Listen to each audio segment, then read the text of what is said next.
Children, good morning, namaskar. You are welcome to Gyanodaya Basic Knowledge for Science classes for class 7.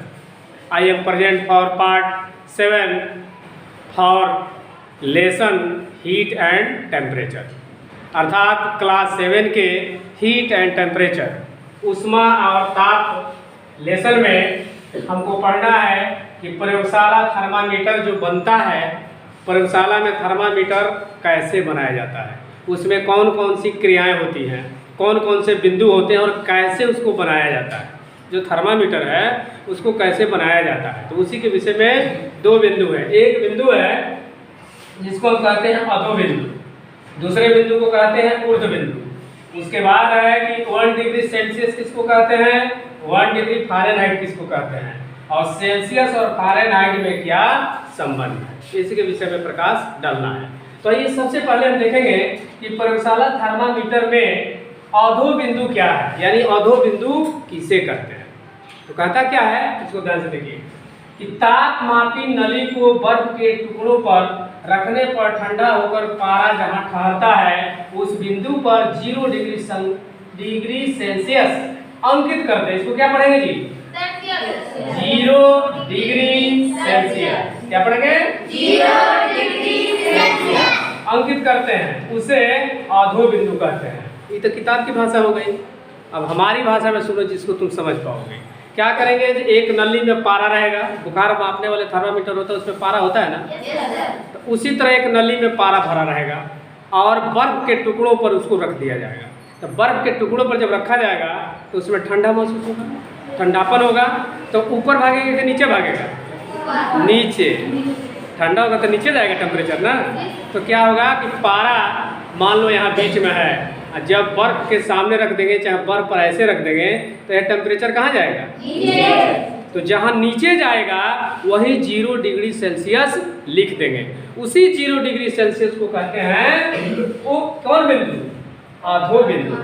क्या कहेंगे, यानी बर्फ के टुकड़ों पर रखने पर पारा के नीचे गिरने वाले बिंदु को जिस पर 0 डिग्री सेल्सियस लिखेंगे उसको क्या कहेंगे, अधो बिंदु। ये हो गया, समझ में आया अधो बिंदु किसे कहेंगे।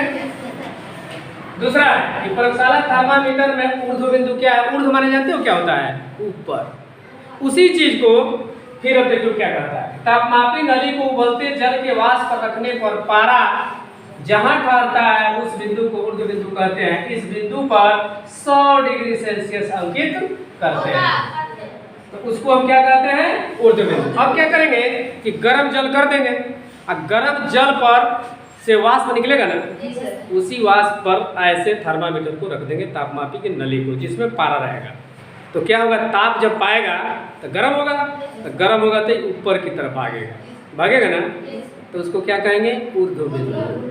और वहाँ क्या अंकित करेंगे, 100 डिग्री सेल्सियस।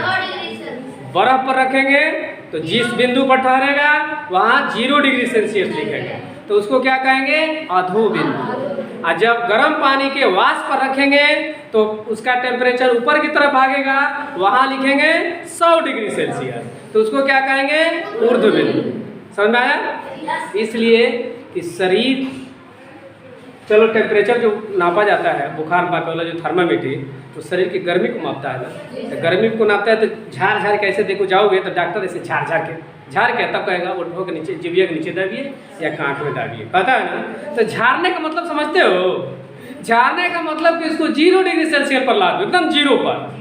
और जब कांख तर या जीभ के नीचे रखोगे तो टेम्परेचर भागेगा ना। तो फिर 5 मिनट, 2 मिनट, 3 मिनट जैसा मापा के उसे निकाल के देखा तो कहता 96, 98 बुखार है वो, तो वही हो गया ऊर्ध्व बिंदु। हो गया कि नहीं हो गया। इसीलिए शरीर के टेम्परेचर नापने के लिए उसको गर्म जल के भाप रख के देखते हैं कि कितने सेंटीग्रेड तक ये भागता है। उससे अधिक शरीर का गर्म नहीं होगा, शरीर में उतनी अधिक उससे गर्मी नहीं होगी, इसलिए 100 डिग्री रखते हैं। तो एक क्या हो गया, अधो बिंदु, बर्फ रखने वाला। और गर्म पानी के वाष्प पर रखकर जब उसका माप लेंगे तो उसको क्या कहेंगे, ऊर्ध्व बिंदु। इसमें कौन सा डिग्री लिखेंगे, 0 डिग्री। गर्म जल वाले में क्या लिखेंगे, 100 डिग्री।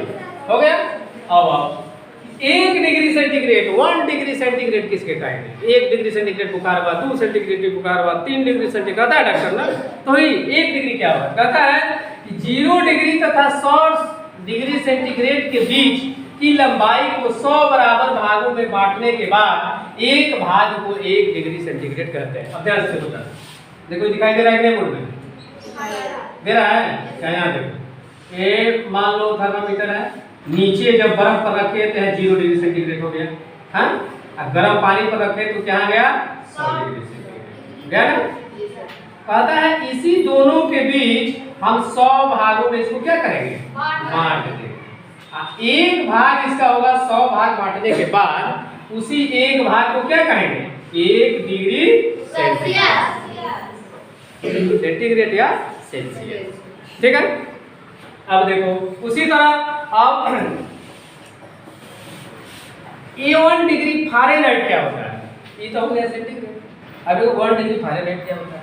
कहता है कि फ़ारेनहाइट के अधो बिंदु पर 32 डिग्री फ़ारेनहाइट तथा ऊर्ध्व बिंदु पर 212 डिग्री फ़ारेनहाइट अंकित कर 180 बराबर भागों में बांटने पर एक भाग को 1 डिग्री फ़ारेनहाइट कहते हैं। इसका क्या मतलब हुआ? देखो इसमें 0 और 100 डिग्री के बीच 100 भाग में बांटकर जो एक भाग होगा वो 1 डिग्री सेंटीग्रेड हुआ। लेकिन फ़ारेनहाइट में क्या करता है कि जो सबसे नीचे होगा, ठीक है ना, उस पर क्या लिखेंगे? 212 डिग्री फ़ारेनहाइट। और सबसे हाई वाले पर क्या लिखेंगे? नहीं, सबसे नीचे वाला पर लिखेंगे 32 डिग्री। गलत लिखा गया, 32 डिग्री फ़ारेनहाइट। और सबसे हाई वाला पे क्या लिखेंगे? 212 डिग्री फ़ारेनहाइट। अब इसके बीच 180 भाग में बांटेंगे, 180 भाग में। तो 180 भाग बांटने के बाद जो एक भाग होगा उसी को हम कहेंगे 1 डिग्री फ़ारेनहाइट। जब 212 और 32 के बीच में 180 बराबर भागों में बांटेंगे तो उसको एक भाग को क्या कहेंगे? 1 डिग्री फ़ारेनहाइट। और 0 डिग्री और 100 डिग्री के बीच 100 बराबर भागों में बांटेंगे तो उसके एक हिस्से को क्या कहेंगे? 1 डिग्री सेल्सियस। ध्यान से एक बार देख लो, 0 डिग्री सेल्सियस तथा 100 डिग्री सेल्सियस के बीच, ये बीच हो गया, एक भाग को क्या कहेंगे? 1 डिग्री सेल्सियस, ठीक है।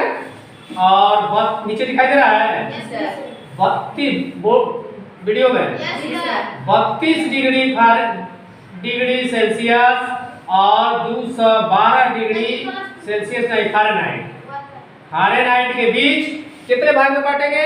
180 भाग। 180 भाग, इसमें 100 भाग है ना। 180 भाग में बांटेंगे तो इसका एक भाग कितना कहेगा?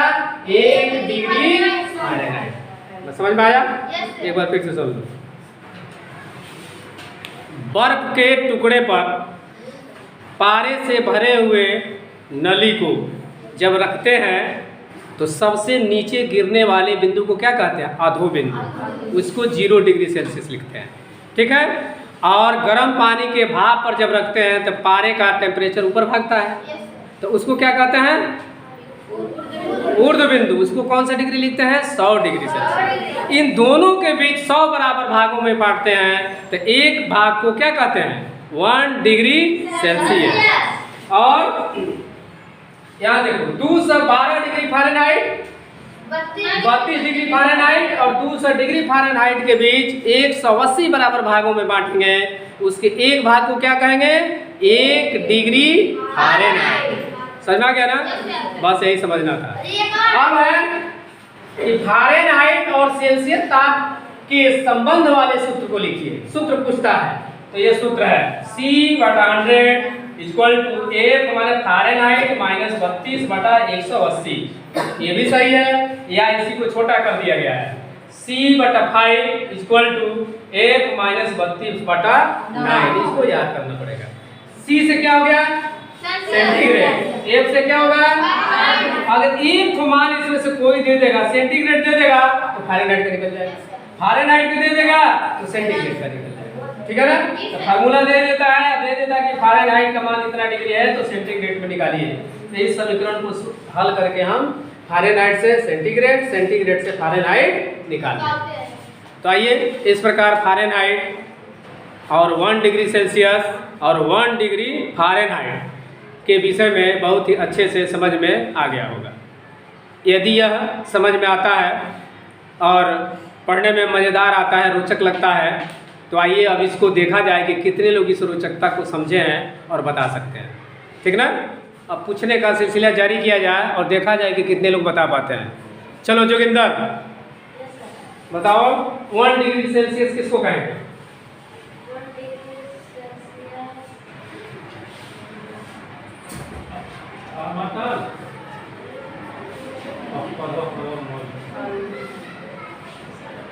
बोलो जल्दी बोलो, किसके किसके बीच 1 डिग्री सेल्सियस होता है? 100 डिग्री सेल्सियस और 180 डिग्री सेल्सियस। नहीं, गलत। और कौन बताएगा? तुम बताओ 1 डिग्री सेल्सियस किसके किसके बीच भाग करने पर बनता है? 0 डिग्री सेल्सियस से लेकर 100 डिग्री सेल्सियस। हाँ, 0 डिग्री और 100 के बीच 100 ग्राम भाग में बांटेंगे तो पहले भाग को 1 डिग्री सेल्सियस कहेंगे। फ़ारेनहाइट बनाने के लिए कितने बराबर भाग में बांटते हैं? फ़ारेनहाइट बनाने के लिए 180 बराबर भाग हो गए। 180 बराबर भाग हो गए। अभी बताया हूँ ना, देखो यहाँ लिखा हुआ है 180 बराबर में फ़ारेनहाइट और 100 बराबर में 1 डिग्री, है ना? अब है कि फ़ारेनहाइट कितने कितने फ़ारेनहाइट के बीच में निकाला जाता है 1 डिग्री फ़ारेनहाइट निकालने के लिए? बताओ।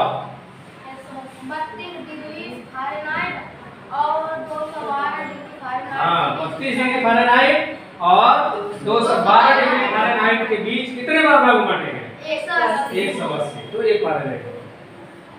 और 1 डिग्री सेल्सियस कितने डिग्री के बीच में होगा? इधर से बोलो कोई। बढ़ जाओ। 1 डिग्री बनाने के लिए कितने सेल्सियस के बीच होगा?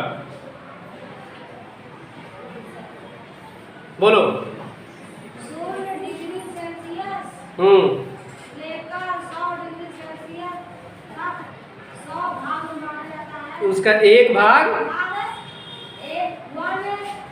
Degree Celsius. हाँ, उसका एक भाग जो होगा वो क्या होगा? 1 डिग्री सेल्सियस। हाँ, चलो और कोई बताएगा? यानी 0 डिग्री से 100 डिग्री के बीच 100 बराबर भाग में बांटेंगे तो पहला भाग क्या होगा? 1 डिग्री सेल्सियस। और 32 डिग्री फ़ारेनहाइट और दूसरा 12 डिग्री फ़ारेनहाइट के बीच 180 भाग में बांटेंगे तो उसका पहला हिस्सा 1 डिग्री फ़ारेनहाइट। कौन भाई? अब अधोबिंदु क्या है बताओ? अधोबिंदु कहते भी बताए ना, कौन बताएगा? अधोबिंदु बर्फ के टुकड़े पर रखा जाता है तो जहाँ पारा रुकता है वो अधोबिंदु, गर्म पानी के भाप पर रखा जाता है वहां रुकता है उसको ऊर्ध्वबिंदु। यही तो बोलना है। चलो कोई बोलेगा अधोबिंदु? बोलो। बर्फ के टुकड़े पर हाँ, जो पारा लेके आएगा तो 0 डिग्री सेल्सियस पर रुक जाएगा। हाँ, तो उसको कौन सा बिंदु कहेंगे? अधो बिंदु। हाँ, ठीक है। और ऊर्ध्व बिंदु किसको कहेंगे? ऊर्ध्व बिंदु पानी के भाप पर। ठीक है।